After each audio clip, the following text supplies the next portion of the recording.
నమస్తే, welcome to the view point. అక్రమ వలసదారులపై ఉక్కుపాదం మోపుతున్న అమెరికా అధ్యక్షుడు ట్రంప్ వీసా విషయంలో కఠినంగా వ్యవహరిస్తున్నారు. తాజాగా సుమారు 2 లక్షల మంది విదేశీయుల వ్యాపార, పర్యాటక వీసాలను రద్దు చేయడానికి ట్రంప్ ప్రభుత్వం సిద్ధమవుతున్నట్లు తెలుస్తుంది. దీంతో వ్యాపారం కోసం అమెరికాకు వెళ్లి అక్కడ ఆశ్రయం పొందడానికి దరఖాస్తు చేసుకునే వారిపై ప్రభావం పడే అవకాశం ఉంది.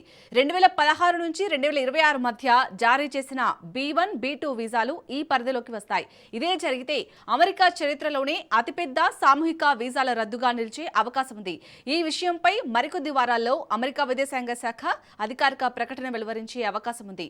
స్వల్పకాలిక సందర్శకులమని చెప్పి అమెరికాకు వచ్చే కొందరు విదేశీయులు ఆ తర్వాత ఇక్కడే శాశ్వతంగా ఉండేందుకు ఆశ్రయం కోసం దరఖాస్తు చేసుకుంటున్నారని విదేశాంగ శాఖ ప్రతినిధి టామీ పిగాట్ పేర్కొన్నారు. అటువంటి నాన్ ఇమిగ్రెంట్ వీసాలను గుర్తించి రద్దు చేయడానికి చర్యలు తీసుకుంటున్నామన్నారు. ఈ పరిధిలోకి వచ్చే వ్యక్తులను గుర్తించడానికి యుఎస్ హోంల్యాండ్ సెక్యూరిటీ విభాగం స్టేట్ డిపార్ట్మెంట్తో కలిసి పనిచేస్తుందని వెల్లడించారు.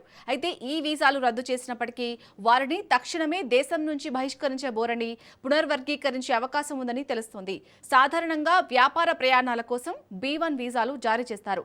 పర్యాటకం, కుటుంబ సందర్శనలు, వైద్య చికిత్సల కోసం B2 వీసాలు జారీ చేస్తారు. మరోవైపు దేశంలో ఆశ్రయం కోరడానికి ముందే కొంతమంది విదేశీయులు పర్యాటక, వ్యాపార వీసాలను ఉపయోగించి అమెరికాలోకి ప్రవేశిస్తున్నారని అమెరికా ఉప విదేశాంగ కార్యదర్శి క్రిస్టోఫర్ లాండో సోమవారం ఆరోపించారు.